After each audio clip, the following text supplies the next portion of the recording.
하나님 감사합니다. 우리 안에 하나님의 말씀이, 우리 안에 그리스도의 능력이, 우리 안에 성령의 역사가 임하길 예수 그리스도의 이름으로 기도드립니다.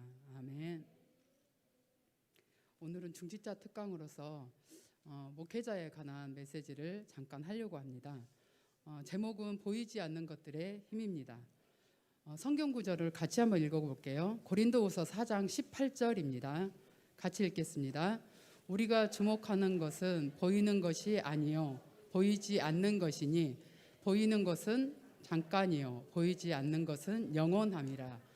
보이지 않는 영적인 힘으로 보이는 세상을 살아갑니다. 사실은 보이는 것보다 보이지 않는 것이 참 중요하고, 교회 생활, 신앙 생활, 믿음 생활은 사실은 보이지 않는 것에서 역사가 일어나고 보이지 않는 것에서 성령이 역사하게 됩니다. 그래서 우리는 보이지 않는 영적인 힘, 하늘에서 내려오는 그 영적인 힘으로 보이는 세상, 보이는 육신, 보이는 사람을 살립니다. 그래서 보이는 것은 잠깐이지만 보이지 않는 것은 영원하기 때문에 지금 여러분들이 말씀 들을 때도, 기도하면서 들 때 그 보이지 않는 성령의 역사가 영원히 갑니다. 신명기 29장 4절에 보니까 깨닫는 마음, 보는 눈, 듣는 귀를 새롭게 열어달라고 기도합니다. 그래서 오늘 이 시간에 조금 어렵더라도 나에게 하나님 깨닫는 마음을 달라고, 그리고 새롭게 보는 눈이 열리고 듣는 귀가 새롭게 열리는 그런 시간 되시길 바랍니다. 그리고 데살로니가전서 2장 13절에 보니까 하나님의 말씀을 받을 때는 사람의 말로 받지 않고 하나님의 말씀, 하나님의 음성으로 들을 때 역사가 일어난다고 그랬습니다. 그래서 여러분들이 강단이나 또 구역이나 말씀을 듣는 모든 곳에서 하나님의 음성으로, 하나님의 말씀으로 듣는 여러분들 되시기 바랍니다. 그리고 중심은 우리가 신앙생활을 가지고 할 때 중심을 두고 해야 되는데 그 축이 두 가지예요. 첫째는 보이지 않는 중심이 뭐냐면 이 천지를 창조하신 창조주 하나님을 내가 믿는 거, 그 사실을 하나님 중심, 이 하나님께서 인간을 구원하시려고 이 땅에 그리스도를 보내셨어요. 그래서 지옥, 저주, 재앙 가운데 있는 우리를 그리스도의 이름으로 우리를 완전히 해방해서 그리스도의 중심, 그리고 이 세상을 살아갈 수 있도록 말씀을 주셨어요. 하나님 자신이 말씀이고, 그래서 보이지 않게는 우리 속에 하나님 중심, 그리스도 중심, 말씀 중심이에요. 이 신앙생활을 보이지 않게 우리 속에 깔아놓고 갑니다. 근데 이거를 나타낼 수가 없잖아요. 내가 하나님 중심이라는 걸 보여줄 수가 없잖아요. 그 보여지는 형태, 눈에 보이는 중심이 바로 교회 중심이에요. 내가 하나님을 사랑한다는 증거로 교회에 나와서 예배드리고, 내가 하나님의 자녀라는 증거로 나와서 예배를 드리는 겁니다. 그래서 보이는 중심은 교회 중심, 목회자 중심, 예배 중심이어야 됩니다.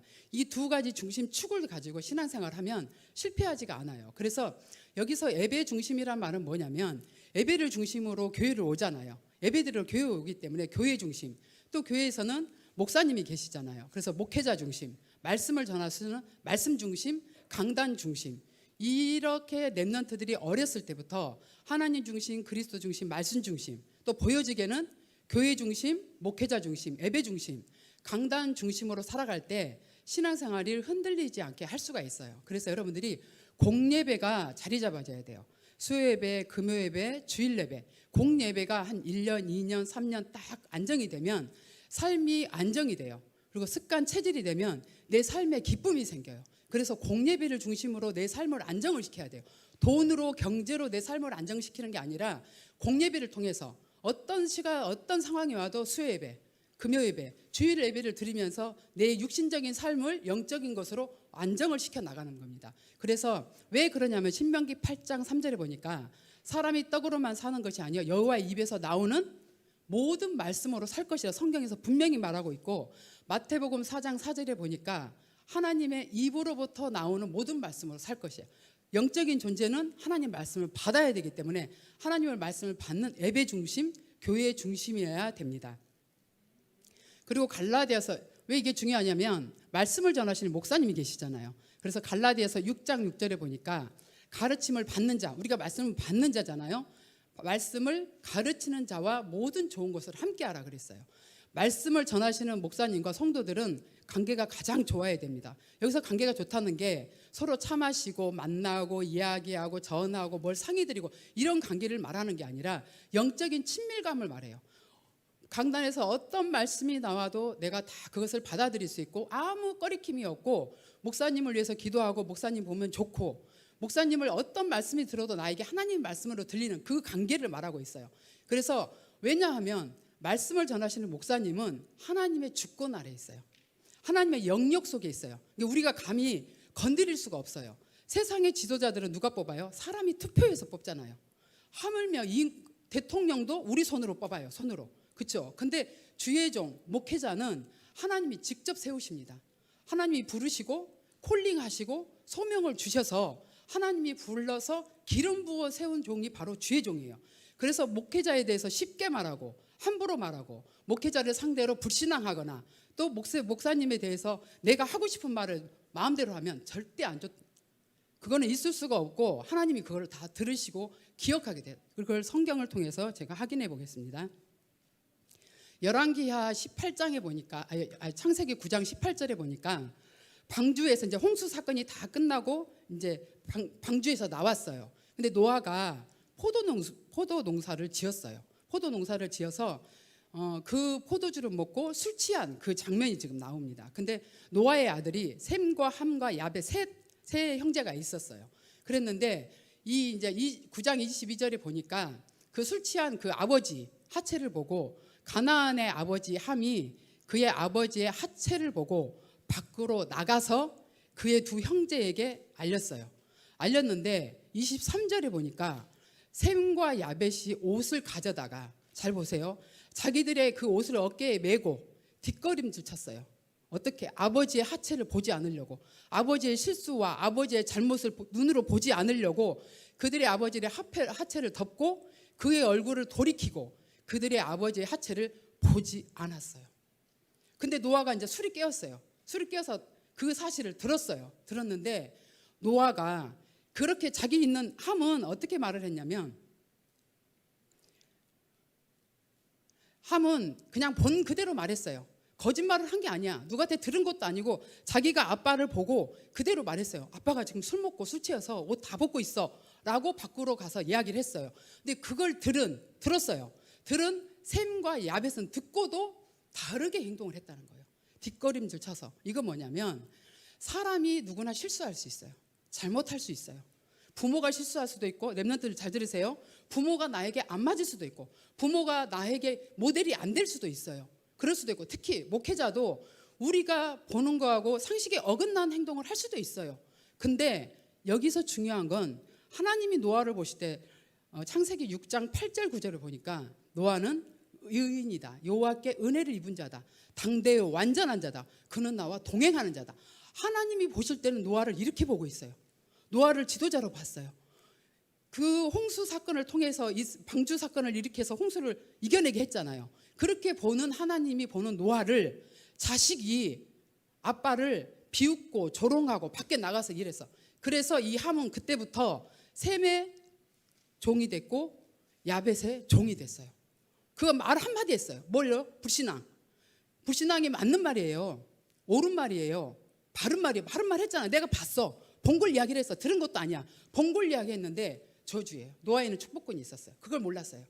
여러분들이 부모에게도 하물며 가르치는 선생님에게도 함부로 내가 안 맞는다고 함부로 말하고 불신앙하고 맞는 말이라고 하면서 서로 수군대고 이런 걸 누가 들어요? 여호와 하나님이 들으시는 거예요. 그래서 함은 계속해서 저주가 되고 야벳의 저주, 셈의 저주가 종이 돼버렸어요. 종이 된다는 것은 묶이는 거예요. 가난에 묶이고 경제에 묶이고 사람에 묶이고 자유로울 수가 없는 게 바로 종이에요. 그래서 말 안 해도 되는데 굳이 입으로 말하고 설명하고 실수와 잘못을 드러내는, 우리 이런 거 많이 하잖아요. 저도 그랬어요. 근데 저주 재앙이 따라와요. 우리는 말만 했어요. 이게 보이지 않는 영적 세계예요. 그리고 민수기 12장 1절에서 이 10절 말씀, 미리암의 문둥병 사건 아시죠? 1절에 보니까 모세가 굿수 여자를 취하였으니 그 굿수 여자를 취하였으므로 미리암과 아론이 모세를 비방하니라. 할 수 있어요. 가족이잖아.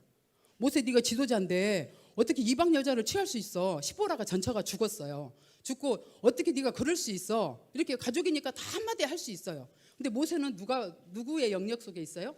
하나님의 주권 아래 하나님의 영역 속에 있어요. 근데 문제는 1절이 아니에요. 2절이에요. 보세요. 그들이 이르되 여호와께서 모세야만 말씀하셨느냐 우리도 말씀하지 아니하겠느냐 하매 누가 들었어요? 같이 읽어볼게요. 여호와께서 이 말을 들으셨더라. 문제는 그 평소에 기분이 나빴던 거야. 시기 질투가 있었던 거야. 아니 아론도 대제사장이었고 그 미리암도 있고 셋이 있었는데 꼭 하나님이 모세만 불러가지고 대면을 하는 거예요. 그게 이제 평상시에 그 좀 불만이 있었고 좀 이렇게 그랬는데 딱 1절에 사건이 터진 거야. 이때다 하고 이제 걸고 넘어지는 거예요. 근데 하나님이 보실 때 모세는 어떤 사람이냐? 3절에 보니까 이 사람 모세는 온유함이 지면의 모든 것에 소문이 났고 그리고 말을 하기를 여호와께서 갑자기 해막에 불렀어요. 이게 이제 접견하는 장소였어요. 세 명을 불러놓고 장막에 아론과 미리암을 따로 불렀어요. 따로 불러서 뭐라고 말했냐면 여호와께서 뭐라고 말했냐 선지자들에게 6절에 보니까 내 말을 들으라 너희 중에 선지자가 있으면 나 여호와가 환상으로 나를 그에게 말하기도 하고 또 꿈으로 말해요. 보통 선지자에게는. 근데 모세는 대면을 했어요. 직접 말을 했어요. 내 종 모세와는 그렇지 아니하니 그는 내 온 집에 충성함이라. 이게 하나님이 보시는 모세였어요. 인간이 보는 모세하고 하나님이 보는 모세가 틀렸어요. 근데 그와는 내가 대면하여 명백히 말하고 은밀한 걸로 말을 하지 않아요. 모세는 직접 불러서 이야기를 해요. 그러면서 그는 또 여호와의 형상을 보기와 너희가 어찌하여 내 종 모세의 비방하기를 두려워하지 아니하느냐. 이걸 모른 거예요. 형제라도 가족이라도 지도자인데 하나님의 사람인데 말을 했어요. 맞는 말 했다니까요. 옳은 말 했어요. 근데 미리암이 문둥병에 걸렸죠. 잘못은 모세가 했어. 실수는 모세가 했어. 근데 누가 병이 걸려요? 그것을 입 밖으로 말한 미리암이 문둥병에 걸렸어요. 이거는 뭐냐? 윤리적으로 도덕적으로 네가 잘했다 못했다 문화적으로 따지는 게 아니에요.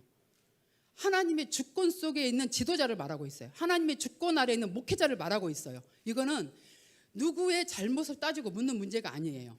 모세는 하나님의 영역 속에 있는 사람이에요. 그래서 목사님이나 부교육자들이 실수하고 잘못하고 어긋날 수 있어요. 사람이니까. 지금 우리 다락방 안에서도 많은 문제들이 많이 있잖아요. 그럴 수 있어요. 근데 성경을 보면 있을 수 있는 일이에요. 왜? 우리는 인간이에요. 우리 영적 문제를 가진 사람이잖아요. 누구나 실수했어요. 근데 저마다 성도들 한 사람 한 사람마다 입 바른 사람마다 저마다 맞는 말, 옳은 말, 합리적인 말 다 한마디씩 하면 목사님은 어떻게 삽니까? 그래서 목사님과 부교육자들은 하나님이 간섭하고 하나님이 지키고 혼내는 것도 하나님 직접 하세요. 여러분들이 목사님을 혼내려고 하지 마세요. 여러분들이 부교육자를 고치려고 하지 마세요. 왜? 하나님이 직접 깨닫게 하시고 우리보다 더 큰 고통으로 알게 하시고 깨닫게 하시고 하나님이 알게 하셔요. 근데 그 불평 불만하는 것을 나는 그냥 옆 사람 우리 권사님과 같이 했어. 랩런트들과 같이 했어. 그렇대. 저 선생님 그렇대. 선생님 그렇대. 근데 그 말을 하나님이 듣고 계신다는 거예요. 사실 이 메시지는 대학 청년부에 하려고 그랬어요. 제가 3월 26일 날 대학 청년부에 헌금과 특강을 하면서 딱 내려오면서 이 대학 청년부 애들을 제자로 키워야 되겠다. 그래서 이 아이들이 교회에 와. 또 목회자에 시험 들지 않고 롱런할 수 있도록 절대 제자로 클 수 있도록 복음이 없어서 예수가 그리스도를 몰라서 시험 들고 갈등하고 문제 오는 거 아니에요. 다 알잖아요. 메시지가 없어서 말씀을 못 들어서 시험 들고 갈등하는 게 아니에요. 실질적인 문제, 정말 삶 속에서 신앙생활 하면서 오는 이 문제 때문에 갈등하고 있어요. 그래서 대학 청년부에게 이 메시지를 해야 되겠다. 그래서 3월 달부터 준비했고 또 이 메시지는 사실 6년 전에 준비되어 있어요. 다락방 안에 믿고 있는 사역자가 잘하고 있었는데 어느 날 전화가 가지고 교회를 옮기겠다는 거예요. 그래서 옮기는 이유가 뭐냐? 이제 목사님 사모님한테 시험 들은 거예요. 그래서 내가 그냥 눌러 있어라. 한 교회에 있어라. 옮겨봤자 똑같다. 그리고 그 교회에서 그 문제를 해결하지 않으면 다른 교회에서 똑같은 사람이 똑같이 와가지고 더 큰 것으로 너를 또 무티치니까 그대로 있어라. 그랬더니 제가 이제 자기가 얼마나 어려운 걸 모르는지 그 파일을 보내줬어요. 강단에서 자기를 치는 그 목사님의 파일을 딱 들으니까 우리 이장로랑 같이 들었어요. 들었는데 진짜 딱 시험 들어서 딱 나가게 생겼어요. 하더라고요. 정신을 차리고 메시지를 줬죠. 이제 그때마다 메시지를 준비했어요. 사람들이 예수가 그리스도 모든 문제 해결자 다 아는데 왜 은혜를 못 받고 왜 걸려 넘어지고 왜 사람 때문에 시험 들고 왜 갈등할까? 나부터도 이렇게 생각을 해서 메시지를 찾았어요. 또 한 번은 헌금 때문에 시험하는 사람들이 다 다락방 안에 사역자들이 그래요. 그래서 헌금에 대해서 또 공부를 했어요. 헌금에 대해서 성경에 대해서 다 찾게 됐어요. 또 멀쩡하게 사는 사람이 부부 잘 살고 있는데 이혼했대요. 아니 진짜 이혼할 것 같은 사람은 이혼을 안 했는데 조용히 잘 살고 있는데 이혼했대. 그래서 또 그때 부모에 대해서 부부에 대한 메시지를 또 준비하게 됐고, 이렇게 하나하나 메시지를 준비한 게, 이 목회자에 대한 메시지는 듣기로는 20년 전에 들었고 실질적으로 내 파일로 준비한 것은 6년 전에, 그리고 이제 저번 주 코로나 걸렸을 때 PPT 작업을 이제 했던 내용들이에요. 그래서 여러분들이 사실은 대학 청년 어른들은 들어도 잘 바뀌지가 않고 알아도 그래 맞아 조심해야지. 그런데 또 그 상황이 오면 또 그렇게 되는 걸 저는 알기 때문에 대학 청년부들에게 이거를 말해주고 가르쳐줘서 우리처럼 어른이 되면 갈등하지 않고 시험 들지 않고 편안하게 행복하게 신앙생활을 했으면 좋겠다 해서 그때 메시지를 준비했던 것입니다. 교회, 그리고 우리가 좀 주의할 게 있는데, 저도 교회 가까이에서 27살에 결혼해서 28살에 여전도 회장을 했어요. 다락방 그때는 막 15개, 20개씩 이렇게 뛰면서 주민이 없고 다니면서 다락방하고 교회 가까이 데서 행사도 있고 막 수련회도 가고 교회 가까이에 있다 보니까 목회자와 너무 가깝게 있어요.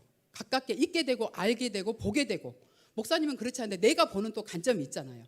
그래서 교회, 목회자, 가까이에서 일하는 분들, 특히 이제 가족들, 식구들, 그 다음에 부교육자, 측근, 또 재정을 맡은 분들, 직원분들, 간사분들 조심해야 됩니다. 은혜를 못 받게 딱 좋은 장소에 앉아 있어요. 내가 그렇지 않으려고 그래도 내 속에 메시지가 알고만 있으면 절대 안 돼요. 사단은 건드려요. 메시지가 내게 들어와야 돼요. 일반 성도들은 말씀만 듣고 왔다 갔다 해요. 그래서 오히려 더 은혜를 받아요. 근데 일하는 분들은 우리가 알지 못하고 다른 사람들이 알지 못하는, 보이지 못하는 부분들까지 다 보고 듣고 알아요. 그리고 자기 감정까지 거기에 섞여 있어요. 그렇잖아요. 그렇게 일을 해요. 좋은 부분만 있는 게 아니라 생각지도 못하는 부분들을 보게 돼요. 그럼 그냥 있어야 돼. 나도 그래. 나랑 다른 거야. 똑같은 게 아니야. 나랑 안 맞다고 해서 틀린 게 아니라 다른 거예요. 목사님도 다른 거야.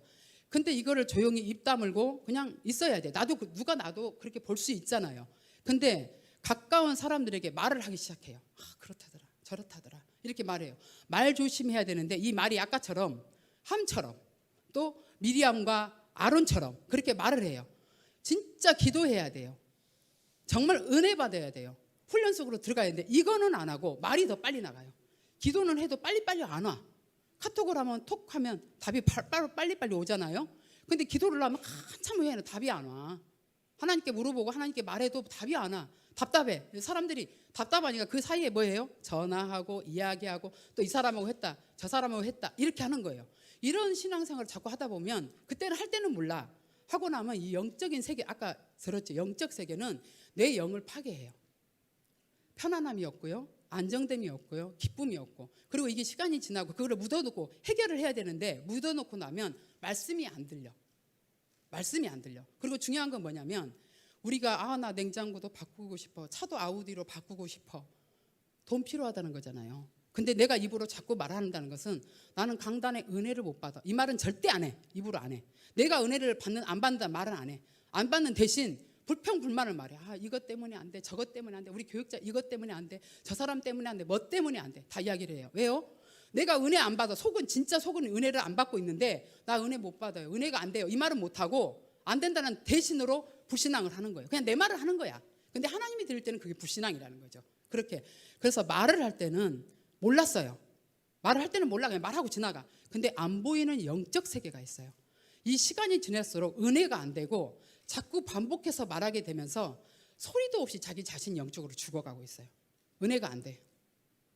기쁨이 없어. 그냥 내가 그 말, 사람들은, 일반적인 사람들은 다른 사람 말하면서 친해져.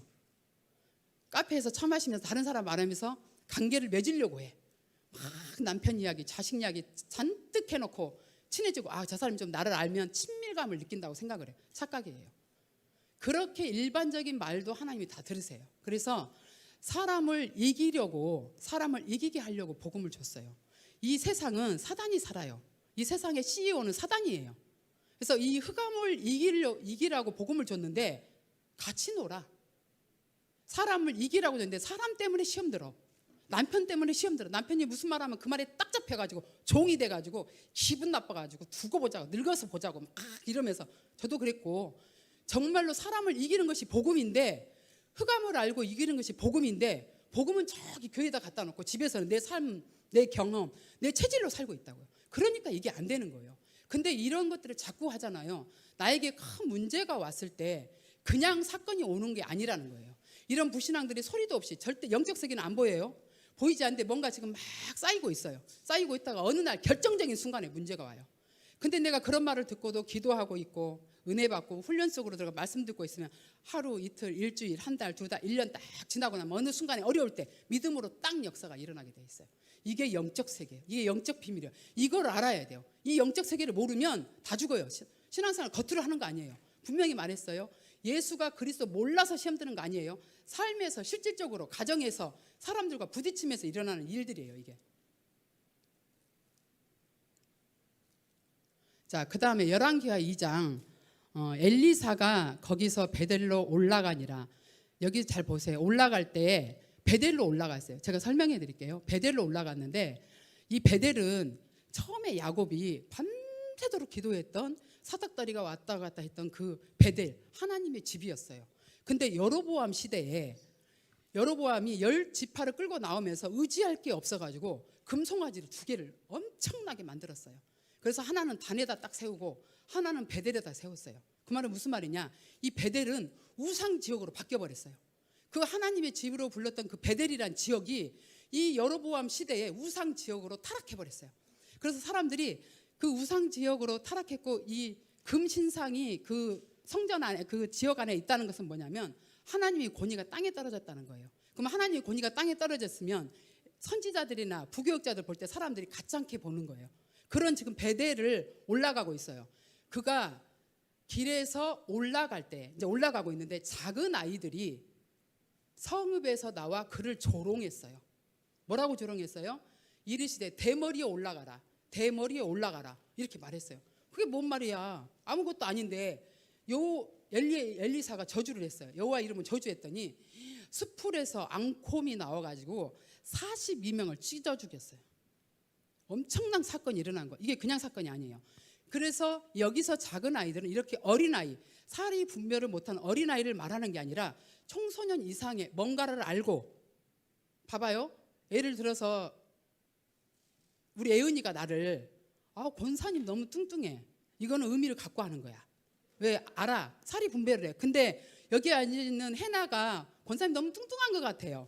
그거하고는 차원이 틀려요. 무슨 말인지 알죠? 의미를 아는 작은 아이들, 이제 청소년 이상의 아이들이 집에서 부모들이 불신앙하는 걸 들었어요. 선지자들에서 어떻게 하고 이야기하고 있고, 이 베델이 어떻게 우상지역이 되는 걸, 그걸 늘 듣고 자랐어요. 그래서 하나님의 사람을 깔보고 있고 하나님의 권위가 땅에 떨어진 그런 작은 아이들이 뭐라고 말했냐? 조롱했어요. 분명히 조롱했다고 그랬어요. 그래서 엘리야는 털이 많은 선지자였어요. 근데 엘리사는 머리가 대머리였어요. 신명기 14장 1절에 보니까 하나님의 백성은 머리를 못 밀게 돼 있어요. 눈썹을 밀지 말라고 그랬어요. 근데 엘리사가 대머리였다는 것은 선천성이었어요. 선천적으로 대머리였는데 그거를 비꼬면서 대머리야 올라가라. 여기서 올라가는 어떻게 비꼬는지 아세요? 엘리야가 하늘로 승천했잖아요. 너도 올라가 봐. 대머리야 너도 올라가 봐. 조롱을 한 거예요. 근데 엘리사는 물리적인 힘을 가하지 않았어요. 가하지 않고 엘리사가 뒤를 돌이켜 이제 이 지역이 어떤 지역인지를 알았어요. 근데 그 지역에, 그 전에 엘리사가 이 지역으로 올 때 여리고에 물을 고치고 수넴 여인을 고치고 엄청난 기적들을 일으키면서 지금 베델로 올라가서 갈매산을 가려고 하는 그 길목에서 아이들하고 마주쳤는데 아이들이 조롱을 했다고 그랬어요. 그렇게 말해서 나와서 아이들이 앙코메에 들어서 찢어 죽였어요. 베델 설명했죠. 베델이 우상지역으로 타락했어요. 하나님의 땅에 떨어져 있어요. 올라가라. 비웃어. 너도 한번 올라가 봐. 한번 우리 앞에 한번 올라가 볼래? 노는 거예요. 근데 엘리사가 선지자잖아요. 그 축복권을 갖고 있잖아요. 그냥 물리적인 힘 하나도 않고 저주를 했는데 수풀에서 앙콤이 나와서 42명을 찢어 죽였어요. 이런 엄청난 사건이, 이거는요, 우리 지금 이 시대의 교회와 목회자와 주의 종들을 향해서 또 사람들에 대해서 말하는 걸 말하고 있어요. 부모들의 신앙 중요합니다. 여기 앉아서 드리는 그 예배의 모습을 말하는 게 아니라 진짜 집에서 진짜 자녀들이 보는 그 뒷모습, 그 입에서 나오는 말들로 자녀들이 성장해요. 성장해. 이 부모들의 신앙, 부모들의 가치관, 부모들의 세계관, 부모들의 헌금관 너무너무 중요하죠. 그래서 선지자 제사장에 대해서 함부로 조롱하고 놀리면 어떻게 되는지 경고하는 중요한 성경 구절이에요. 그래서 맞는 말 했어요. 너 올라가 봐. 너 대머리를 대머리라고 그러지 뭐라고 말해요. 대머리라고 말했는데 할 수 있는 말 가볍게, 나는 그냥 가볍게 했어. 웃자고 하는 소리였어. 별 뜻 없이 하는 말 조심해야 돼요. 왜요? 그걸 누가 들어요? 여호와 하나님이 들으신다는 거예요. 그래서 하나님이 가장 왜 그러냐 하면 하나님이 가장 중요하게 보시는 두 가지가 있어요. 두 가지가. 하나님은 영적인 영이시잖아요. 근데 하나님이 이 땅을 구원하려고 작정을 하셨네. 하는데 자기가 영이시라 올 수가 없잖아. 그래서 이 세상에 교회라는 기관을 세웠어요. 맞죠? 그리고 내가 또 교회고, 그리고 그 교회를 이끌어가고 치리하고 판결하고 축복할 수 있는 목회자를 세웠어요. 이 두 기관을 통해서 하나님은 세계복음을 하기를 원하고, 교회를 통해서 은혜 받기를 원하고, 교회를 통해서 축복 주기를 원하고, 교회를 통해서 후대를 키우기를 원하고, 교회를 통해서 세계복음화를 원하세요. 그래서 오직하면 예수님의 핏값으로 교회를 샀다고 그랬어요. 그 중요한 기관을 하나님이 두 개를 너무 중요시 보이는데, 사람들이 하나님이 중요시 보이는 두 가지를 자기 입맛대로 말하고, 자기 기분대로 말하고, 자기 감정대로 말하고, 자기가 안 좋다고 말하고, 자기 느낌 감정까지 섞여서 이렇게 말하니까 하나님은 나의 가장 중요한 부분에 기스를 줘요. 내가 만약에 경제에 예민하다, 경제에 계속 문제가 와요. 근데 그거 때문에 문제가 온다고 생각을 안 해. 하나님은 그걸 보고 계시고, 그리고 나는 경제도 괜찮아, 나는 자녀가 진짜 너무 신경이 써요. 자녀에게 계속 문제가 와요. 근데 그것 때문에 오는 걸 생각을 안 해요. 가난이 그렇게 오는지도 생각도 못해요. 나는 그냥 하고 끝나버렸으니까 그걸 됐다고 생각해요. 근데 그거를 하나님께서는 다 위에서 토탈 종합을 다 하시는 거죠. 그래서 내가 가장 중요하게 여기고 소중하게 여기고 예민하게 생각하는 부분에 문제가 생겨요. 왜요? 하나님의 방법이 깨닫게 하시려고, 그렇게까지 해서라도 깨닫게 하시려고 하나님께서 주시는데 그걸 몰라요. 인간이 그걸 몰라. 사람들이 잘 몰라요. 왜 그렇게 모르는지는 뒤에서 좀 말씀드릴게요. 그 이유가 뭐냐면, 왜 이렇게 그럼 똑같은 사람인데 기름 부었다는 자체로 그렇게 왜 특별하게 보호합니까? 예, 맞습니다. 왜냐하면 민수기서 보니까 레위인은 여호와의 것이에요.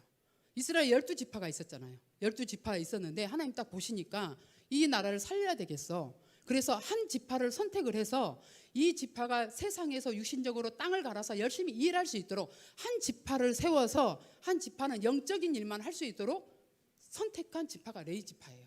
그래서 레위 지파는 분깃도 주지 않고 일도 주지 않고 땅도 주지 않고, 너희들은 오로지 이 사람들이 육신적으로 일할 수 있도록 영적인 것을 공급하고 영적으로 기도하고 말씀을 줄 수 있도록. 왜 직업을 주면 혼란스러워. 일을 주면은, 만약에 우리 전영모 전사님한테 일을 하나 줘봐요. 교회에 전념할 수 있어요? 없어요. 교회에 올인해야 되고, 전도에 올인해야 되고, 후대에 올인해야 되는데 직업을 갖고 있으면 안 돼요. 그래서 분깃도 주지 않고 업도 주지 않고 땅도 주지 않고 이 레위 지파의 땅을 11개로 딱 나눠줬어요. 그게 바로 11조예요. 이 11조 안 주면 누구 도둑질하는 거예요. 왜? 레위 지파 거를 다 쪼개서 줬잖아요. 줬으니까 그게 레위 지파 거예요. 그래서 반드시 수입이 있으면 첫 것을 하나님께 드려야 돼요. 그렇게 나와 있어요. 그리고 목회자가 하는 일이 뭐냐면, 저기 18장 24절에 보니까 11조를 레위인에게 기업으로 줬어요. 11조는 세 군데로 써요. 첫 번째 레위 목회자에게, 그 다음에 고아 가부에게, 그 다음에 어려운 이웃에게 3개 쓰게 된 거예요. 11조만 교회에서 제대로 해도 절대 교회 재정 어렵지 않습니다. 11조를 안 하는 사람이 있기 때문에 교회가 어려운 거예요. 그래서 신명기 10장 8절에 보니까 지금까지도 이 일이 있어요. 어떻게 했냐? 그때 여호와께서 레위 지파를 구별했어요. 하나님께서 구별했는데 여러분들이 왜 이유가 많아? 하나님이 기름 부어서 불러서 세웠는데, 기름 불러 세워서 신학을 하게 하고 정말 공부하게 하고 하나님을 향해서 그 젊은 날을 다 바치게 만들었고 다 했는데, 여러분들하고 틀리잖아요. 구별해서 여호와의 언약궤를 매게 하셨어요. 강단을 지키게 하셨다는 거예요. 여호와 앞에 서서 그를 섬기며 또 여호와의 이름으로 축복해서 성도들을 축복하고 기도하고, 그 일은 뭐까지요? 오늘까지, 지금까지 이르고 현재 지금 21세기에도 진행 ING 중이라는 거예요. 그런 목회자를 두고, 그런 교회를 두고, 중요한 것을 두고 함부로 말하고 내 감정대로 말하고, 교회에 대해서 내가 불편하면, 내가 안 맞으면 내가 바꿔야지, 내가 갱신해야 되지, 교회를 바꾸고 장소를 바꾸고 이러면 안 되는 겁니다. 그리고 또 신명기 장 9절에 보니까 그러므로 레위는 그의 형제 중에 분깃이 없어요. 주지를 않았어요. 여러분들이 11조 제대로 해야 됩니다. 그래야 목회자가 먹고 살죠. 그래야 목사님이 힘 얻어서 기도하고, 우리 목사님 2만 보 걸으면서 기도하신다고 그랬어요. 그 기도가 다 기도 속에 여러분들이 들어가 있는 거예요. 그 기도가 다 응답되도록 기도하고, 목사님 메시지를 들으면서 기도해요. 그 메시지가 그대로 성취되도록 기도해야 돼요. 목사님의 손에 달려 있어요. 사실 영적인 걸 알면 목사님과 관계가 가장 좋아야 되고, 목사님 우러러봐라 이게 말하는 게 아니에요. 목사님 말씀은 어떤 말씀을 해도 거침없이 내게 소화할 수 있고 흡수할 수 있어야 돼요. 그래서 기업이 없고 내 하나님 여호와께서 그에게 말씀하신 같이 여호와가 그의 기업이 됐어요. 여호와가 기업이에요. 하나님이 책임지세요. 하나님의 영역 속에 있어요. 하나님 특권 속에 있어요. 하나님 주권 아래 있어요. 우리의 영역이 아니에요. 잘못해도 하나님이 다루시고, 실수해도 하나님이 벌을 주시고, 하나님께서 다 알아서 깨닫게 하세요. 우리가 목사님도 알아야 돼. 목사님도 알 것은 알아야 돼. 교회도 알 것은 우리 받는 말 하잖아요. 그럴 필요 없어요. 그럼 내가 다쳐요. 내가 죽어요. 내가 찢김을 당하고 내가 종이 돼요. 어디에 종이 돼? 가난해. 경제의 돈이 돼요. 내가 교회와 목회자를 얻고 불신앙인데 내가 가난해질 거라는 일도 사람이 생각을 안 해요. 아까 말했죠. 하나님이 중요하게 보시는 교회와 목회자를 가장 중요시 보는데, 교회의 목회자에 대해서 기스를 나게 하는 나의 가장 예민하고 가장 중요한 부분을 하나님도 건드려서 깨닫게 하신다는 거죠. 신명기 2장 12절부터 쭉 말씀이 뭐냐면, 레위인은 분깃이 없다는 거예요. 여호와가 기업이라는 거예요. 하나님 앞에 서시는 목회자라는 거예요. 계속 말해요. 그래서 성읍에 거주하는 레위인은 분깃이 없다고 말을 하고 있어요. 계속해서 말해요. 여호수아에서도 그런 말씀을 계속 또 하고 있어요. 그래서 여러분들이 이 말씀을 알고 기억해야 돼요. 메시지 알기는 알아요. 사람들이 목회자는 그렇게 하면 안 돼. 상식적으로는 알죠. 무식하지 않는 이상. 근데 이게 내게 메시지로 안 들어오니까 생각은 있고 마음이 있는데 입은 또 따로 노는 것은 메시지가 내 영혼 속에 차지를 않아서 그래요. 레위는 여호와 것이에요. 레위는 레위 지파는 하나님의 것이에요. 하나님이 관리하고 하나님이 영역 속에 있는 목회자예요. 그리고 여호수아에도 보니까 오직 레위 지파에게는 여호수아가 기업으로 준 것이 없어요. 성경에 계속해서 나오고 있어요. 여호수아 13장도 그렇고요. 14장도 그렇고, 여호수아 14장 18절 계속해서 말씀하고 있어요. 여호와는 분깃이 없다.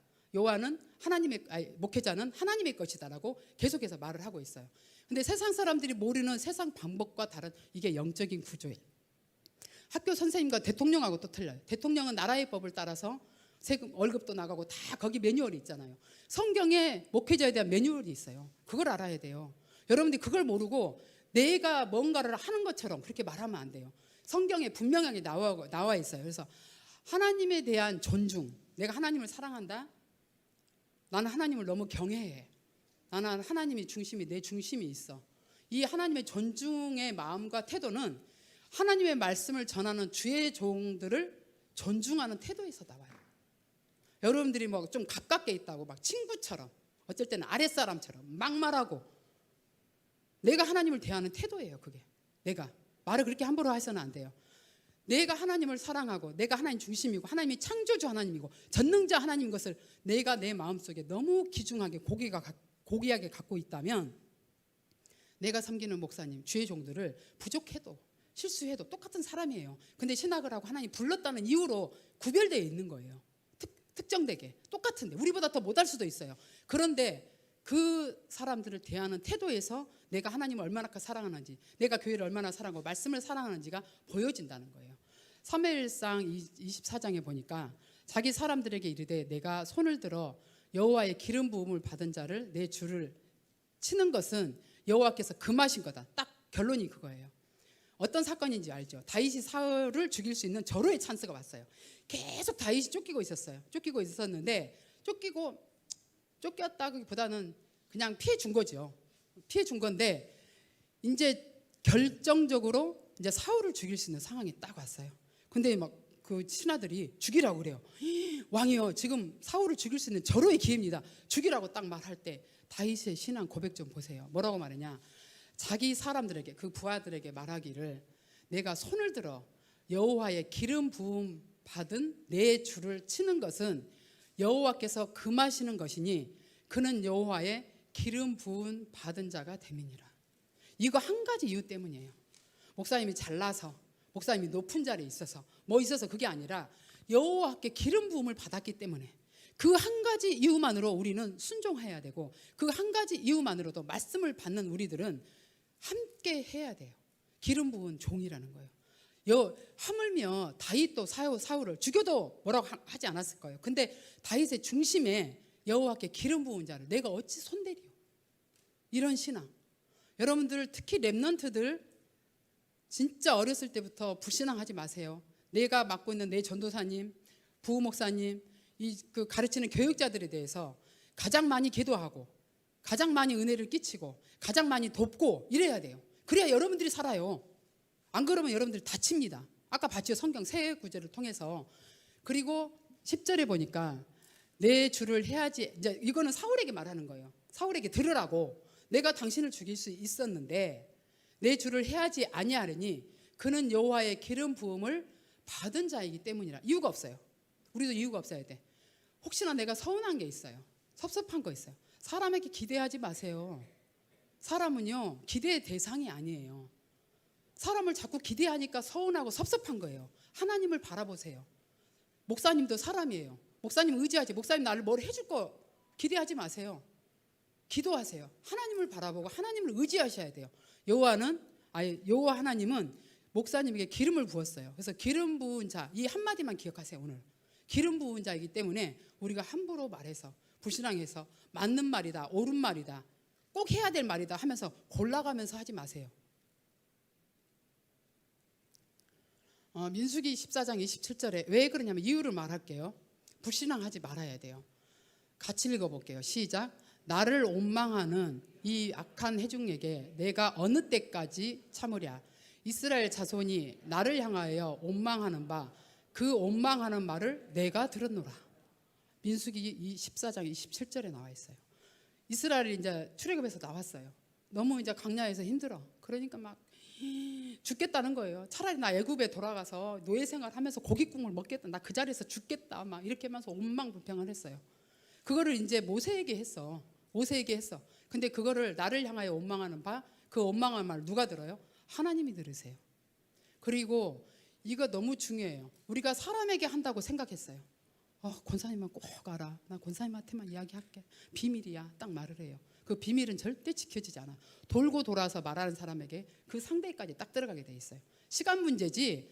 초고속 시속 막 500km를 타고 소리도 없이 막 레이저처럼 쏘아가지고 막 돌아다녀요. 그리고 결국은 딱 와요. 근데 어느 날 들어오니까 막 내가 막 위험에 처해 있어요. 이상하게 막 말이 돌고. 사람에게 하는 것 같죠? 그렇지가 않아요. 여호와께서 들으셔요. 14장 28절 같이 읽을게요. 시작. 그들에게 이르시기를 여호와의 말씀에 내 삶을 두고 맹세하노니 너희 말이 내 귀에 들린 대로 내가 너희에게 행하리니. 이 불신앙을 했어요. 예수 그리스도 하나님이 들으셨어요. 들린 대로 해요. 그래서 어려움이 오는 거예요. 그래서 어려움은 축복이라는 거예요. 그걸 깨달으면 왜 하나님 이 문제가 왔어요? 물어봐야 돼요. 하나님 왜 이 사건이 왔어요? 물어봐야 돼요. 그냥 온 게 아니에요. 절대 우연은 없어요. 절대 우연은 없거든요. 물어봐야 돼요. 물어봐서 찾는 게 아까 말했죠. 깨닫는 마음이 있어야 돼요. 깨달아야 돼요. 그래 내가 이것 때문에 축복받 이게 아니에요. 그 문제가 왜 왔는지, 왜 그 사건이 나에게 왔는지 물어봐야 돼요. 그러면 하나님께서 내 양심에 내 마음에 알게 하세요. 깨닫게 하세요. 그거 나만 아는 게 있어요. 그것 때문이구나. 갱신하게 돼요. 정말이에요. 그걸 깨달은 것 보고 응답이라고 그래요. 그때부터 응답은 시작돼요. 해답은 오게 돼 있어요. 내 귀에 들린 대로 내가 행하랴. 이건 여호와의 하나님 말씀이에요. 그래서 불신앙은 내가 했어요. 내 입으로 했는데 그 피해는 자녀에게 전달돼요. 여러분들 자녀 걱정하죠. 33절에 보니까 너희 자녀, 내가 어른들이 한 번 방황하잖아요. 한 번 불신하면 애들 10번을 흔들려요. 내가 교회에 대해서 목회자에서 한 번 불신앙했는데 애들은 듣지도 않았어. 듣는 데서 하지도 않았어. 그런데 10번을 방황해요. 너희들의 자녀는 방황하는 자가 되리라 그랬어요. 그래서 어른들이 입 조심해야 돼요. 그냥 기도 제목이다 말하면서 막 이야기를 해요. 남편 이야기, 자녀 이야기, 친척 이야기 막 이야기를 해요. 조심해야 돼요. 들른 대로 그대로 행하시니까. 그래서 자녀들, 후대들 앞에서 우리가 살기 때문에 우리는 괜찮아. 우리는 그냥 이렇게 살다가 죽어도 천국 가. 괜찮아. 이대로 살아도 괜찮을 것 같아. 그잖아요. 구원 받았으니까. 복음 받아서 너무 행복하잖아요. 복음 모든 문제 해결자인데 아무렇지도 않아. 근데 우리 후대가 남아있어요. 그래서 저는 기도해요. 제가 혹시나 불신앙하고 이렇게 남의 말 할 때 하나님 제발 이 문제가 내 후대에게 물러가지 않게 하시고 이것 때문에 내게 가난이 오지 않게 해달라고 막 입주댕이를 막 때리면서 새벽에 기도도 하고요. 때로는 회개도 하고요. 엎드리고요. 다른 문제 놓고 기도했는데 하나님은 그 문제를 건드리시고요. 나는 경제 문제 놓고 하나님 앞에 엎드렸는데 하나님 내 속을 다루시고요. 그렇게 하셔요. 왜냐하면 이게 너무 중요하니까. 아까 말했죠. 신앙생활은 그리스도 몰라서 실패하는 게 아니에요. 그리스도 다 안다니까요. 애들한테 다 물어봐요. 그리스도가 기름 부은 자다. 왕으로 오셔서 선지자로 제사장으로 내 인생 모든 문제 다 끝냈어. 끝냈는데 나만 안 끝났어. 나만 헷갈려. 나만 힘들어. 나만 왜 이렇게 살아? 나만 왜 이렇게 가난해? 나만 왜 이렇게 자녀 문제야? 이런다고요. 그 문제가 이렇게 오는 거예요. 사람들에게. 잠언서 4장 24절에 보니까 같이 읽어볼게요. 시작. 구부러진 말을 내 입에서 버리며 삐뚤어진 말을 내 입술에서 멀리하라. 오늘부터, 아니 지금부터, 이 순간부터 혹시 맞는 말이지만 그게 사람을 살리는 말이 아니면 하지 마세요. 맞는 말이지만 복음의 말이 아니면 하지 마세요. 맞는 말 했는데 내가 간연히 힘 빠져. 그건 사람을 죽이는 말이에요. 옳은 말이에요. 당연한 말 했어요. 실수한 거 지적했어요. 엄마가 자녀에게 지적했어요. 근데 그 아이에게 약이 돼야 되고 은혜가 돼야 되는데 그 아이 말을 죽이게 되고 아 그래 나는 안 되는 애 이렇게 포기하게 만들어버리면 그거는 복음의 말이 아니에요. 그래서 구부러진 말, 이게 구부러졌다는 거예요. 말이 삐뚤어졌다는 거예요. 바른 말을 했는데 나는 똑바로 말을 본대로 말을 했는데 삐뚤어졌어. 그 말을 입에서 멀리하라는 거예요. 대신 기도하세요. 누가 역사하게? 성령이 역사하게. 네 안에, 내 자녀 안에 하나님 말씀이 임하기를, 내 자녀 안에 그리스도의 능력이 임하기를, 내 자녀 안에 성령이 역사하기를 기도하셔야 돼요. 그 다음에 두 번째 보니까 내 입의 말로 네가 얽혀서, 말로 얽혀요. 다른 걸로 누가 구물을 쳐서 넘어지는 게 아니라 내 말에 내가 얽혀서 내 입으로, 입의 말로 인하여 잡히게 돼요. 결국은 그 말이 들어요. 비밀 없더라고요. 나도 비밀이라고 다 말했는데 다 내게 들어왔어. 얼마나 창피스럽고 쪽팔리고 개 쪽팔림 당하고 그런 적이 한두 번이 아니었어요. 이거는 제 메시지였어요. 정말이에요. 그리고 말이 많으면 허물을 면하기 어렵다고 말했어요. 그리고 그 입술을 제어하는 자는 지혜가 있어요. 말을 아껴야 돼요. 말을 적게 해야 되죠. 그래서 두루 다니면 험담하는 사람. 나는 저 사람한테만 했어. 그런데 그 사람이 또 그 사람한테 해. 또 옆에서 듣는 사람이 해. 그러다가 내가 거기에 그리고 또 남의 비밀까지 또 말하게 돼. 기도 제목이야. 기도해야 돼. 기도 제목이란 이유로 빌미로 엄청 그런 말 하죠. 여기서 보니까 중요한 말이 있어요. 사람은 입의 열매로라고 그랬어요. 열매. 나는 왜 열매일까라고 생각했어요. 입의 말로라고 하지 않고 사람은 입의 열매로 말미암아 복록에 족하며. 입의 열매. 그 다음에도 사람은 입의 열매로 인하여 복록을 누리거니와. 입에 열매가 있대요. 열매를 맺어. 포도나무에 포도송이가 맺듯이 내 말이 선한 말이 나가면 선한 열매가 맺이고 내가 불신앙의 말을 하면 자녀에게 그런 비스무리한 아주 짝퉁이 열린다는 거죠. 이 열매가 맺는다는 거야. 그리고 잠언서 13장 3절에 보니까 입을 지키는 자 자기의 생명을 보존해요. 입 잘못 놀려서 죽는 사람 많아요. 그냥 우리가 총 맞아서 죽고 어디 레이저 쏘아서 죽는 게 아니라 입 잘못 넣어서 영이 죽는 경우가 굉장히 많아요. 입술을 크게 벌리는 자는 멸망하게 돼 있어요. 말 조심해야 된다는 거죠. 미련한 자는 교만하여 입으로 매를 자청하고 지혜로운 자의 입술은 자기를 보존해요.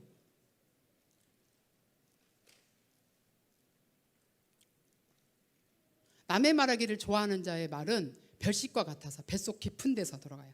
남의 말을 해야 우리가 만나서 이야기하면 꼭 나도 그래요. 만나면 이제 가정 이야기, 남편 이야기, 자녀 이야기, 뭐 돈 이야기 이런 이야기 하고 어느 날부터 바꿨어요. 제목을 조금 이 소재를 바꾸고 그래서 이제 말을 좀 채우려고 올해는 미션을 잠언서를 한 달에 한 번씩 읽어요. 안 바뀌어. 내가 너무 안 바뀐 내 자신을 알아서 잠언서가 31장까지 있잖아요. 보통 한 달에 31일까지 있잖아. 뭐 2월 달에 28일까지 있지만 그래서 한 달에 한 번씩은 꼭 읽자. 다른 건 못 읽어서 1월 달에 한 번 읽었어. 2월 달에 또 한 번 읽고 3월 달에 읽고 4월 달에 읽고 뭐 아무 감각이 없더라고. 그래도 또 여전히 내 행동은 또 나오더라고요. 5월 달부터 조금 지나가니까 이 말씀이 들어오니까 이 말씀이 내 안에 들어오니까 이 사람이 바뀌게 되고 이 구조가 좀 DNA라고 그러죠. 좀 바뀌는 것 같고 5월 달에 또 읽고 6월 달에 읽고 7월 달에 읽고 오늘 새벽에 끝나고 오늘 8월 5일 거 또 읽고 이렇게 해서 한 달에 한 번씩 읽어요.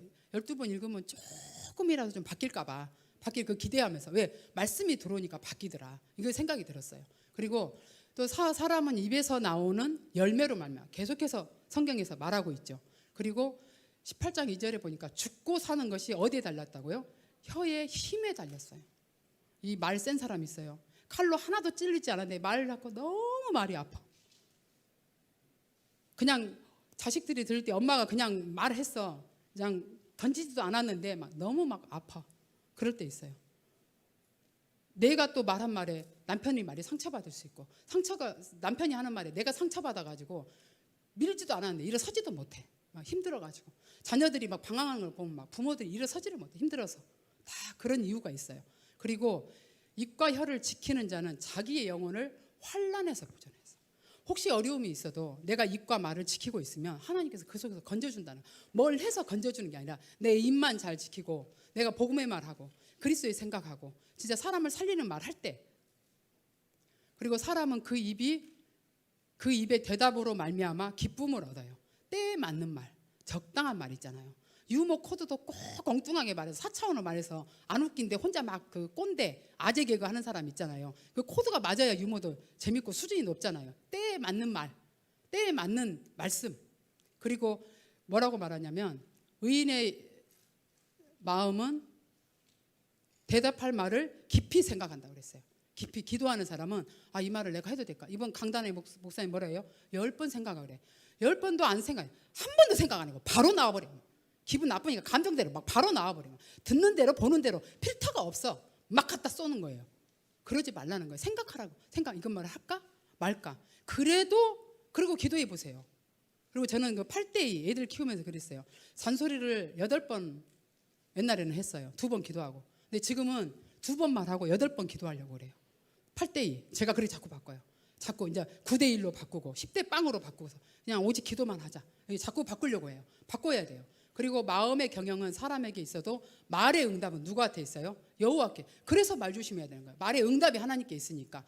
적당한 말로 대답하고는 굉장히 입맞춘 것 같다. 적당한 말, 경우에 합당한 말, 딱 맞는 말, 그리고 사람에게 말씀을 줄 수 있는, 내 속에 말이 있어서 그 사람에게 말로 그래 힘내. 그건 누구나 할 수 있어요. 근데 성경을 통해서, 말씀을 통해 성경에서 이렇게 말하더라. 그리고 경우에 맞는 그런 말. 그리고 게으른 자는 사례에 맞게 대답하는 사람 7보다 자기를 지혜롭게 여긴다고 말했어요. 미련한 자라도 잠잠하면, 미련해. 배운 것도 없고 아는 것도 없고 오늘하고 말도 잘 못해. 근데 잠잠해. 말이 없어. 그러면요 벌써 중간 이상으로 가는 거예요. 일 열심히 해. 엄청 돌아내 일하는데 말로 다 까버려. 말로. 그러면 하나마나 똑같아 버려요. 그리고 나왔잖아요. 미련한 자라도 잠잠하면 지혜로운 자로 여겨. 저 사람 진짜 말이 없으니까 가서 다가가고 싶고 말 안 하니까 말하고 싶고 그러잖아요. 그의 입술을 닫으면 슬기로운 자로 여겨지느라 그랬어요. 전도서 5장 한번 2절 같이 읽어볼게요. 시작.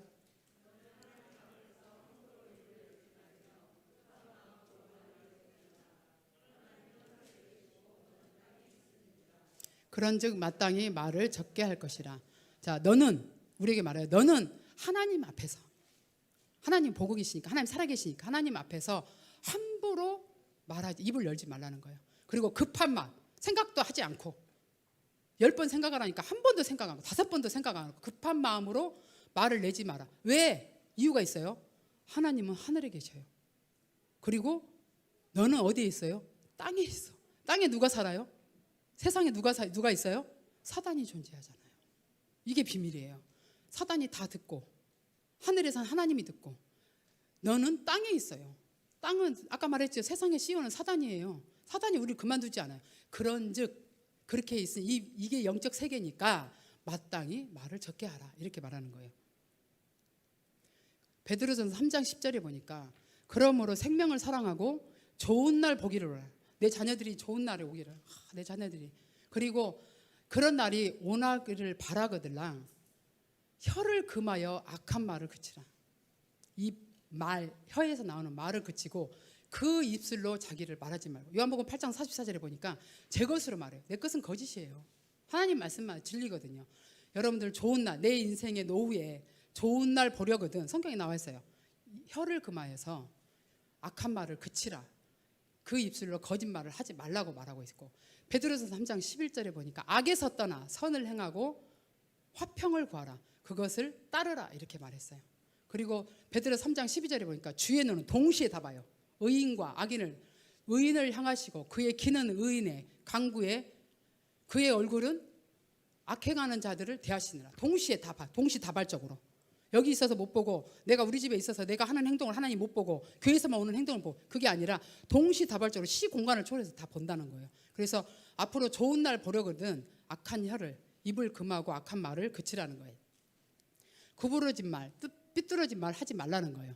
아까 말했지만 맞는 말, 옳은 말, 합당하고 합리적인 말이라도 남의 말은 하지 않는 게 좋아요. 그리고 특히 교회, 목회자, 부교육자, 또 부모님, 랩런트들 부모님, 선생님, 직장 상사, 이게 좋은 일 하나도 없어요. 저도 한때 그랬어요. 우리 원장님을 얼마나 사람을 힘들게 하는지 집에 와가지고 우리 이장님한테 막 이야기했는데 그게 나한테 오더라고요. 결국은 내가 당해요. 그걸 많이 깨달았어요. 그리고 입과 혀를 지키는 자, 때에 맞는 말, 대답할 말을 깊이 생각하는 사람, 이런 지혜로운 사람이 돼야 돼요. 경우에 합당한 말, 사리에 맞게 말을 하시면 되겠습니다. 듣고도 알고도 안 돼. 이게 우리예요. 그래서 대학 청년부를 가르치고 싶은 거예요. 안 되는 이유가 영적 무지, 영적 문제 때문에 그래요. 전도서 8장 11절에 같이 읽어볼게요. 시작. 악한 일에 관한 징벌이 속히 실행되지 아니하므로 인생들이 악을 행하는데 마음이 담대하도다. 제가 어느 날 잠언서를 읽고 깜짝 놀랐어요. 이렇구나. 내가 악을 행했어. 불신앙을 했는데 거기에 대한 징벌이 빨리 안 와. 내가 불신앙해서 이빨이 하나 딱 뽑아지면 내가 조심해야 되는데, 그냥 팔뚝이 하나 뚝 부러지면 내가 이래야 되는데, 이 징벌이 속히 오지를 않아. 그리고 아니 안 와. 가다가 교통사고 나고 막 뭐 부서져야 막 사람들이 깨닫는데, 악한 일에 관한 징벌이 속히 실행되지 아니하므로 뭐라고 말해요? 인생들이 악을 행하는데 마음이 담대해져. 괜찮아, 말했더니 아무렇잖아. 그 다음날 더 즐거워져서 사람들하고 이 마음이 막 담대해져서 또 하고 하나 한 개, 두 개 하고 세 개 하고 범위가 막 넓어져요. 저는 이 전도서 8장 11절의 말씀을 듣고 어느 날 새벽에 너무 충격을 받은 거예요. 아, 내가 이것 때문이었구나. 얼마나 가슴을 쳤는지. 아, 내가 이것 때문에 하나님 여기서 멈춰주세요. 내 후대에게 내가 혹시나 불신앙하고, 혹시나가 아니죠, 엄청 했죠. 그런 불신앙들이 하나님 제발 내 후대에게 가난으로 내 이게 저주가 무너지지 않도록, 하나님 물러가지 않도록 하나님 내 대에서 끊어달라고. 내가 이걸 속히 안 오니까 머리카락이 빠지고 막 어디 안경이 깨지고 이러면 내가 깨달을 건데, 이 둔해가지고 이렇게까지라도 해서 사건이 오잖아요. 기도하고 계속 하고 있는데 사건이 왔어요. 저도 작년에도 큰 사건이 왔고 올해도 큰 사건이 왔어요. 왜 왔을까? 물어봅니다. 너무 조심스럽게 물어봐요. 하나님께 응답받기 전에 먼저 들어갑니다. 굴 속에 들어가서 물어봐요. 하나님 이거 뭐 때문입니까? 계속 물어보면 딱 레이더에 꽂힙니다. 너 이거 때문이라고 딱 말해요. 그건 쪽팔려서 말 못해요. 그건 나만 아는 거니까. 그러면 그렇게 딱 깨닫는 순간에 응답이 일어나고 해결이 되기 시작해요. 그럼 그 사건이 나에게 뭘로 와요? 축복으로 오히려 나에게 갱신의 기회로 오게 돼요. 분명히 사건 문제가 올 때는 그런 게 내 몸에 상처 하나도 마찬가지예요. 그래서 전도서 8장 11절 너무 중요하고, 또 왜 안 되냐면 잠언서 28장 29장 19절 같이 읽어볼게요. 시작.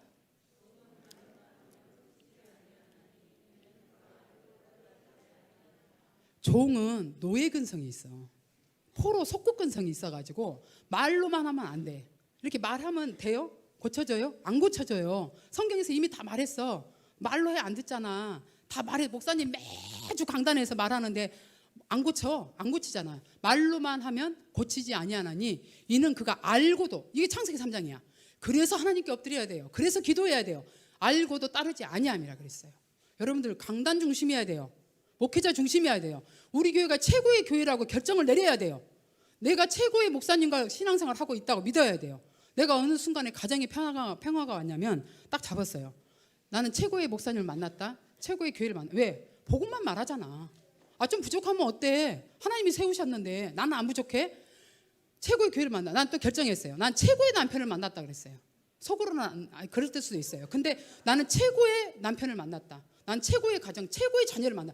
여기에 결정 내고 이걸 놓고 말만 한 게 아니라 이게 내 속에 각인되도록 새벽마다 기도하고, 특히 5월달 가정의 달에 엄청 기도합니다. 내 가정은 최고의 남편을 만났다. 최고의 자녀를 만났다. 최고의 교회를 만났다. 이 기도를 계속합니다. 하다 보니까 어느 날 그렇게 되어 있더라고요. 여러분들 그걸 확정해야 돼요. 그때 하나님께서 여러분들이 말씀을 받으시고 기도를 받으시는 거예요. 그래서 중요하게 여기는 게 바로 영적 싸움 해야 돼요. 우리가 말을 들으면 사람한테 말할 때는 쉬워요. 그리고 속이 시원해. 그때는 딱 해결해 버려. 근데 뒤끝이 장렬이에요. 누가 들으니까? 사단이 들으니까. 근데 부부싸움을 하거나 사람한테 무슨 말을 듣고 이걸 혼자 가만히도 않고 기도하면요, 엄청 외로워요. 해봤어요. 저도. 고독해요. 안 끝날 것 같아요. 근데요, 시간이 지나면 뒤끝이 엄청 깨끗해요. 왜? 사람한테 말을 안 했으니까. 성령이 역사하잖아요. 흑암이 꺾이잖아요. 영적 전쟁해야 돼요. 육신적인 싸움 하지 말고 영적 싸움 해야 돼요. 근데 우리는 말이 빠르잖아요. 말이 시속이 몇 킬로인지 몰라. 그러니까 진짜 영적 싸움 할 때는 고독스러워요. 정말 고독하고, 특히나 중요한 문제를 놓고 기도할 때는 말하고 싶고 의논하고 싶고 이렇게 뭔가 힘을 빌리고 싶고 의지하고 싶고 이런 마음이 엄청 있을 때 그걸 딱 모두어가지고 하나님 앞에 딱 기도 들어가면 외롭고 쓸쓸하고 내 옆에 아무도 없는 것 같고 고독해요. 근데 영적 싸움이라 하나님이 승리하게 하셔서 사단이 역사하지 않고 하나님 그걸 지키세요. 근데 내가 그거를 못 참고 말하고 불신앙하고 말하면 이 육신적으로 사단이 듣고 사람들에 퍼지는 이 파장은요 엄청나요. 나한테 일단 즐거움이 없어요. 그래서 사람에게 보이는 대상 말하지 마세요. 영적 싸움 하셔야 돼요. 이건 사단이 역사예요. 그 다음에 결론적으로 이제 중직자 렘넌트들은 생각하는 게 달라야 돼요. 생각하는 마음이 달라야 돼요. 민수기 14장 24절에 보니까 갈렙이 달랐어요. 정확하게 표현하고 있어요. 그러나 내 종 갈렙은 그 마음이 그들과 달라서 달라야 돼요. 렘넌트가, 여러분들 렘넌트 들으세요. 렘넌트가 마음이 달라야 돼. 이 사람이 일을 나는 일을 생각할 수 있어야 되고, 저 사람이 그걸 부정적으로 보면 나는 긍정적으로 생각할 수 있는 마음이 달라야 돼. 내 종 갈렙은 그 마음이 그들과 달랐다고 그랬어요. 중직자와 렘넌트는 생각하는 마음이 달라야 돼. 목사님을 생각하는 마음이 달라야 돼. 평신도하고 똑같으면 안 돼요. 우리가 중직자 임무는 뭐냐? 목사님을 지켜내는 거예요. 제가 안류에서 그걸 배웠어요. 그 김영태 교수가 그러더라고. 장로들은 중직자들은 특히 장로들이라고 그래요. 장로의 임무는 목사님을 지켜내는 거예요. 말씀과 기도할 수 있도록 지켜줘야 돼요. 누가 막으면 지켜줘야 돼요. 누가 그런 소리 못 듣도록 내가 대신 들어줘야 돼. 내가 대신 다 하고 있어. 지켜줘야 돼요. 너무 중요해요. 이거. 그들과 마음이 다르다고 말했어요. 그래서 강단의 말씀에 생을 걸어야 돼요. 여러분들 말씀에 은혜가 안 되세요? 기도해 보세요. 은혜가 안 된다고 말하지 말고 은혜가 될 때까지 기도해 보세요. 목사님 말씀이 안 들어와요? 들려올 때까지 기도하세요. 들릴 때까지. 저는 그렇게 기도해요. 기도한 만큼 내게 은혜가 돼요. 기도 안 하고 대충 하나님 목사님에게 말씀 주세요. 대충 해놓고 딱 일어서 하고 나 은혜가 안 돼. 오늘 너무 길었어. 무슨 말인지 하나도 모르겠어. 나도 몰라. 근데 기도해 보세요. 내가 기도한 만큼 한번 해보세요. 기도 안 하고 말하잖아요. 내가 지금 불평불만하고 내가 짜증나고 신경질 나고 뭐가 안 되는 것은 내가 지금 은혜 못 받고 있는 거예요. 가만히 자기 자신을 보세요. 내가 진짜 강단의 말씀에 은혜 받고 있는지, 내가 목사님을 존경하고 있는지, 내가 목사님 관계를 가장 좋게 여기고 있는지, 교회의 중요성을 알아야 돼요. 아까 교회가 얼마나 중요한지 말했죠. 하나님의 핏값으로 세운 교회, 이 교회를 통해서 세계복음을 하시겠다고 약속하셨고, 교회를 통해서 후대를 키우겠다고 말했고, 교회를 통해서 성도들을 축복하겠다고 말했어요. 목사님을 입술을 통해서 강단의 말씀에 은혜 받아야죠. 어디에 가서 은혜 받을 거예요? 강단에서 쇼부를 봐야 돼요. 강단에서 승부를 걸어야 돼요. 강단 메시지가 내 생을 좌우해야 돼요. 강단 메시지가 나를 지배해야 돼요. 저는 일주일에 한 35번에서 40번씩 읽어요. 하루에 5번씩 이상 읽거든요. 읽어요. 그래서 안 보고도 강단 메시지가 내 눈에서 막 스쳐 지나가게 만들어요. 지금 말하라면 다 말할 수 있어요. 그 정도로 읽어요. 안 돼도 그렇게 읽어요. 되든 안 돼. 그리고 은혜를 받으면 그 말씀이 내게 성취되도록 기도하세요. 기도 안 하잖아요. 기도 안 하고 은혜 안 된다고 그러고 졸린다고 그러고 힘들다고 그러고 길다고 그렇게 말하잖아요. 기도해 보세요. 여기는 하나님의 주관이야. 내가 주관을 못해. 내가 리모컨으로 목사님 조정해주세요. 15분에 끝내주세요. 오케이. 그럴 수가 있는 곳이 아니라고요. 우리를 시험을, 나게 만약에 그게 걸리잖아요. 그 문제 해결하라고. 왜 너한테는 그 문제가 되니? 다른 사람한테 안 되는데 문제가 걸렸을 때 내 영적 문제를 건드리는 거예요. 그러면 그때 복음으로 재해석하는 거. 내가 왜 감정이 이러지? 다른 사람은 저거를 괜찮게 여기는데 왜 나한테는 이게 거슬리지? 그러면 빨리 거기다 복음을 적용해서 복음으로 해결해야 돼요. 그리고 목사님을 위해 기도하는 시간이 있어야 돼요. 많아야 돼요. 주일날은 무조건 기도하세요. 무조건 기도하세요. 우리 이장로님 때문에 제가 설레일 때가 있어요. 언제 설레었냐면 둘이 예배를 드리는데 우리 이장로가 뭐라고 말하냐면 강단의 말씀이 목사님 말씀이 가슴이 떨린대요. 그 말을 듣는데 우리 이장로가 그렇게 멋있어 보일 수가 없어요. 잘생기지 않았잖아요. 키도 뭐 그저 그러는데 영적으로 진짜예요. 딱 가슴이 떨린대요. 말씀에. 만약에 제가 이혼하면 강단이 안 맞아서인 걸 알고 계세요. 진짜로 강단의 말씀에 딱 그렇게 말을 하는데 진짜 마음에 기쁘고 멋있고 존경하고 싶고 잘해주고 싶고 섬기고 싶고 그랬어요. 강단의 말씀에. 그리고 보니까 막 열심히 적어요. 막 동그라미 쳐서 화살표가 이쪽으로 갔다가 막 이렇게 해요. 그런 거 보면 멋있어요. 다른 거는 그렇고 기도하는 사람 돼야 돼요. 중직자가. 정말요. 강단 메시지에 은혜 받으셔야 돼요.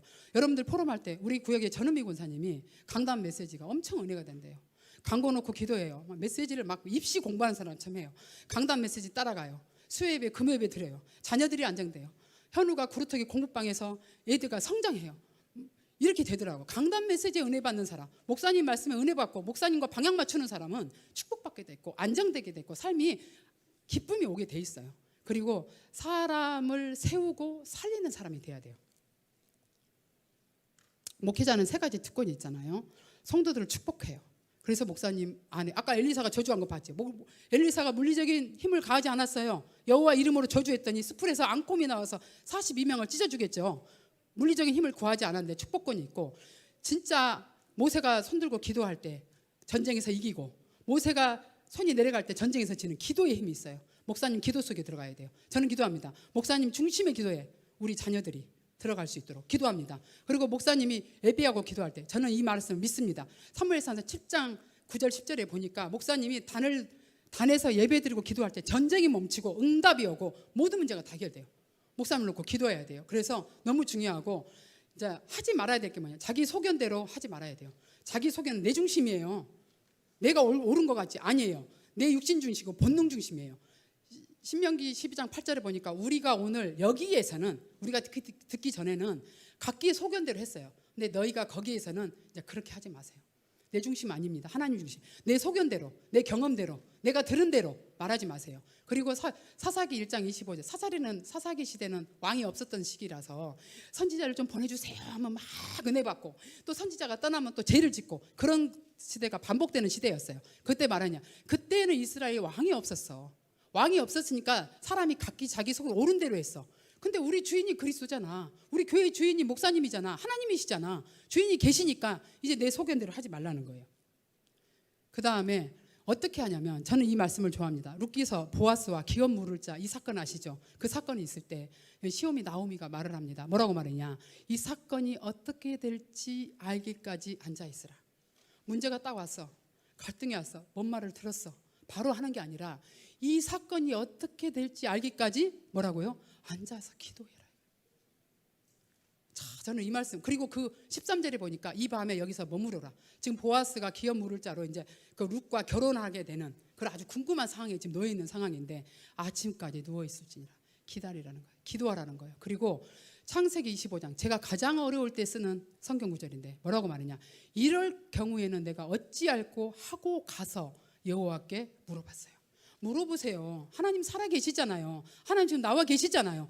이럴 때 내가 어찌해야 됩니까? 내 남편이 이런데 나 어찌해야 됩니까? 내 자녀가 이런데 나 어찌하면 좋습니까? 물어보면, 하박국서 2장 1절 같이 읽어볼게요. 시작. 그가 내게 무엇이라 말씀하시는지 기다리고 바라보며 나의 질문에 대하여 어떻게 대답할지 보리라 하였더라. 이렇게 물어보면 하나님이 내 말씀을 주시고, 구역을 통해서 또 이렇게 뭐 다락방을 통해서 말씀을 줘요. 물어보세요 좀 하나님께. 사람한테 물어보지 말고, 이럴 경우에 내가 어떻게 해야 됩니까? 이 사건이 어떻게 이렇게 발단이 돼서 어디서부터 시작됐습니까? 3자 대변 할까요? 사람 불러요? 불러서 다 세워서 조사할까요? 큰일 납니다. 사단이 역사합니다. 물어보세요. 그가 내게 어떻게 대답할 것을, 내가 나에게 어떻게 하나님 말씀하지, 좀 기다려보세요. 기도하라는 거예요. 머무르라는 거예요. 그래서 저는 여호수아는 그 안에, 여호수아 같은 중직자가 되자는 거예요. 여호수아는 그 안에 영이 머무는 자였어요. 우리 렘넌트들, 우리 중직자 안에, 그 안에 영이 머무는 자. 저는 여호수아를 좋아합니다. 여호와의 신에 감동된 자, 성령 충만한 자. 그리고 제가 새벽마다 기도하는 게 있어요. 하나님, 여호수아에게 줬던 지혜의 영에 충만케, 지혜로 오세요. 중직자들이 부모들이 지혜로워야 아이들을 키워요. 렘넌트들이 지혜로워야 세상을 이겨요. 다니엘에게 줬던 10배 뛰어난 지혜와 지식과 명철과 총명을 달라고 기도하세요. 여호수아에게 줬던 그 지혜예요. 사도행전 7장에 나왔던 그 전도들에 줬던 그 지혜가 충만한 자, 믿음이 충만한 자, 그런 지혜예요. 이런 중직자. 그리고 여호수아 11장 15절에 보니까 모세에게 행했던 것은 그대로 순종해요. 목사님 좀 말하면 따라오면 안 돼요? 아, 이렇게 해주세요, 저렇게 해주세요. 그냥 순종해요.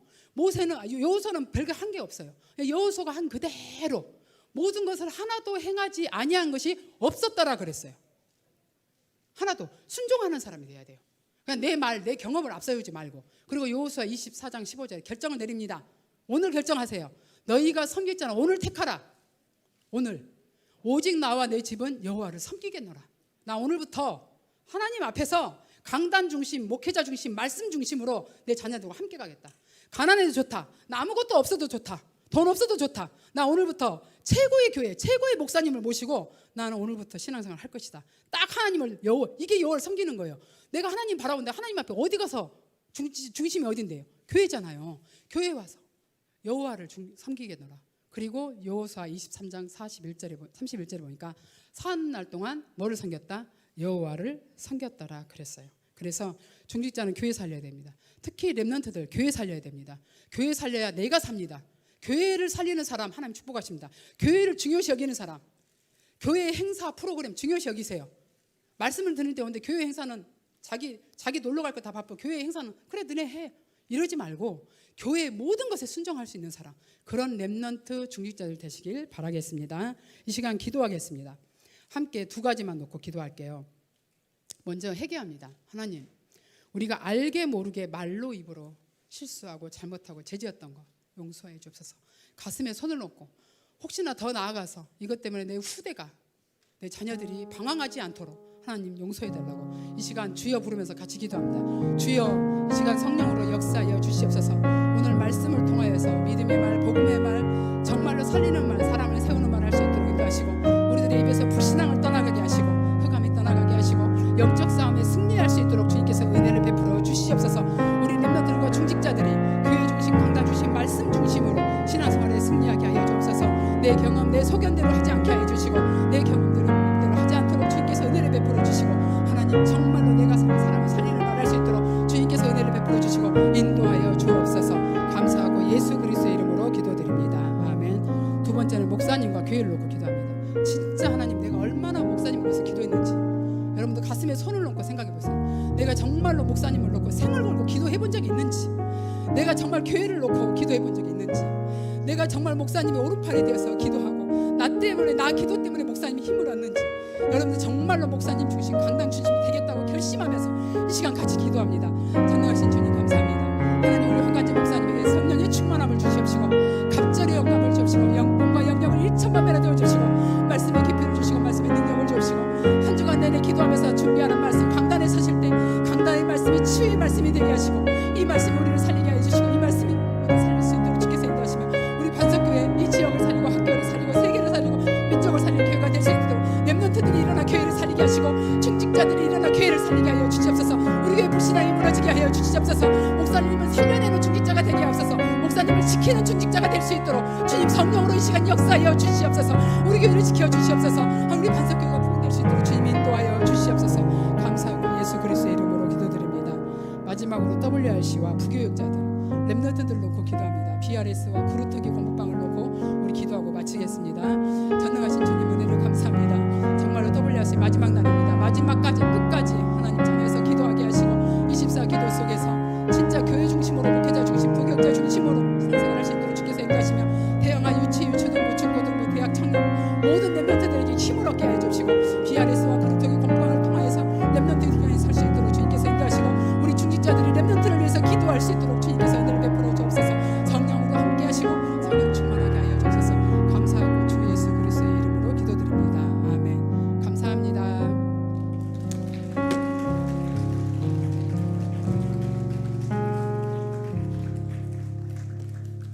우리 귀한 특강해 주신 권사님께 다시 한번 큰 박수 부탁드리겠습니다.